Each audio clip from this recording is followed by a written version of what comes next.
Well, I'm with Simon Trudelle, who's the Senior Product Marketing Director at Nagra, and John Watts, who's the Managing Partner at MTM. Welcome to you both. Thank you. Now, Simon, you earlier this year launched the Pay TV Innovation Forum, which is an initiative focused around innovation in pay TV. It's quite a comprehensive global study, and you've just announced the results. Before we get into the finer detail, just tell us what the general sentiment out there is amongst pay TV executives in terms of their competitive position and how they see their future now. Yeah, I think one of the findings of these reports that we ran in actually 4 different areas of the world and then combined into a global report at the end is the fact that there is definitely a perception from industry executives that competition is becoming more and more important, more and more of an issue for the industry as a whole. We recorded 83% of the executives we talked to saying that this is one of the priorities for them to look after.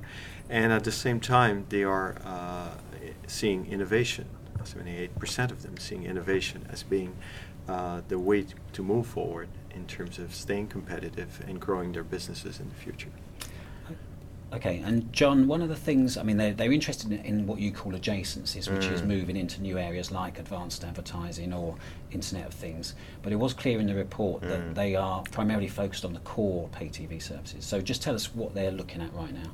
Well, that's right. So we explored interest in a whole variety of different areas, and the ones that really stood out for the majority of operators, roughly 3/4, 75% of operators see innovation on the core platform in terms of 2 things as the priority. The first thing they're focusing on is new ways of pricing and packaging content.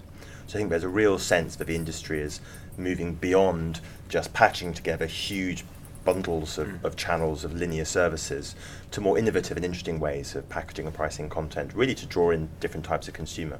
And then the second priority, almost exactly the same level of interest, is new types of content on the set-top box.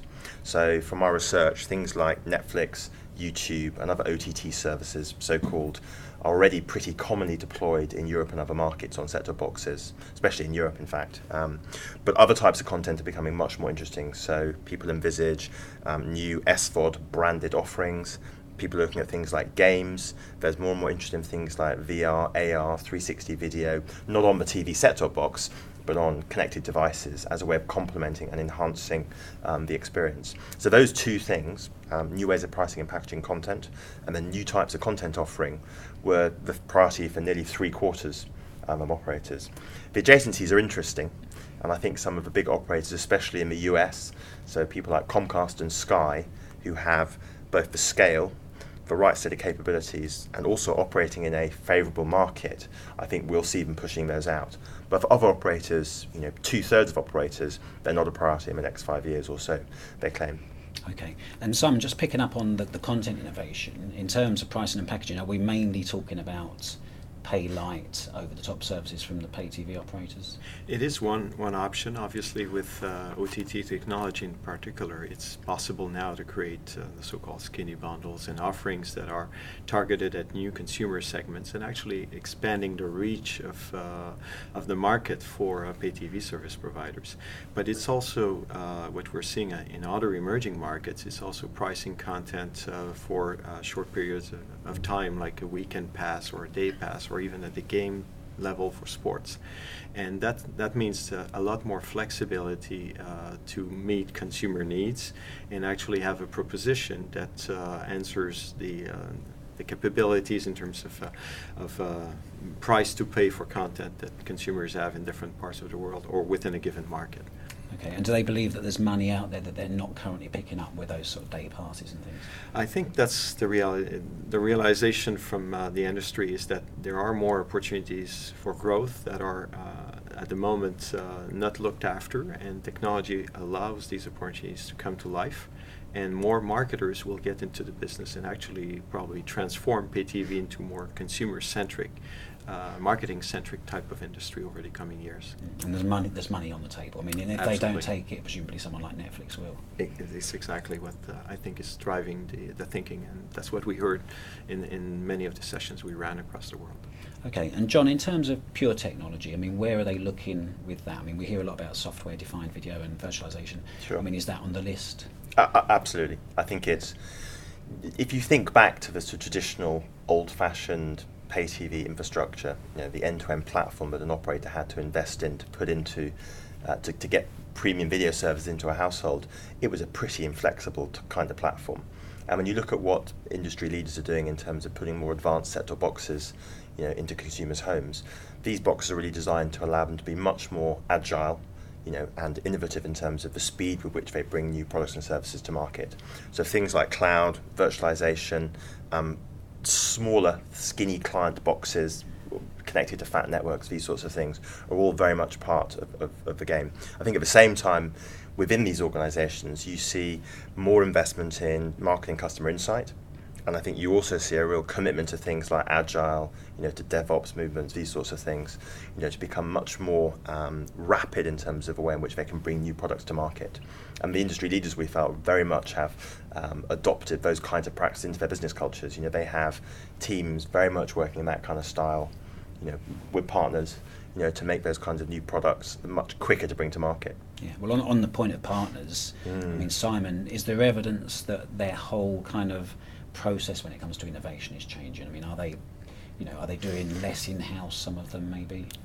We've seen, depending on the regions, two different trends in some of the very large players resulting from consolidation that has taken place in the industry over the past 3 or 4 years, have huge in-house capabilities. And we found out in the report, in the surveys and research, that a lot of these big players do things internally. But they also invest sometimes in companies and work in partnerships with preferred vendors to drive their innovation forward faster. We think that the other group of operators, the smaller ones, definitely have to improve their capabilities to work efficiently with partners and to be able to ramp up their innovation capabilities and be able to compete with maybe the Netflix of the world that have a global scale and will enter the regional and local markets. Okay, so is there more work to align roadmaps between operators and providers now, vendors? I think there is work to align roadmaps, and there is also probably a better visibility on where the whole industry is going. We had a decade of saying, okay, this is going to happen, this is going to be the future, and now we're seeing changes in behavior. We're seeing new technologies proving their capabilities to scale in the world of OTT in particular, and if we look at what's happening in the North American market, which one of the reports focused on that market, we see a lot more delivery of content that is going to be done over the top and increasing the velocity and flexibility in making that a viable TV proposition. Okay, and John, what did you discover about the culture of innovation in pay TV today? I mean, is there a go and do it attitude, or is it a risk-averse culture out there?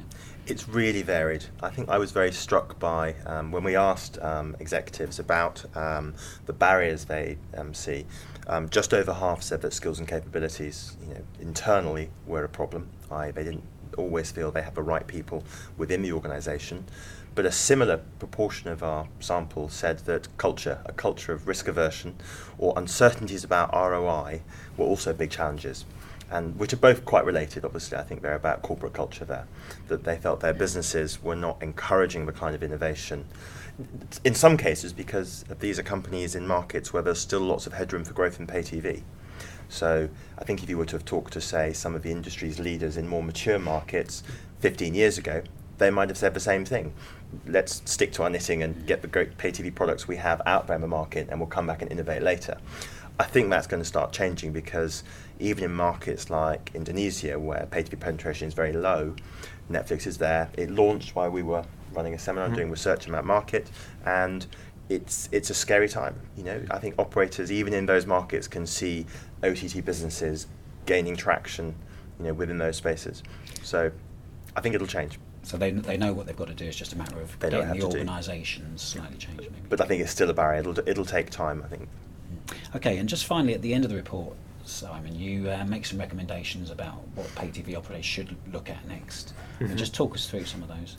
Yeah, some of the recommendations we're coming up with are really the results of what we heard in terms of how do you see innovation panning out in the coming years, and how to stay competitive and keep growing. And obviously, we're probably going to see a change in the perception. Today we're more like protecting a business, but I think pay TV service providers can look at the reality from another angle of growing further with either new products and services, or even new sources of revenues related to a lot of the data that is being collected in the next generation platforms.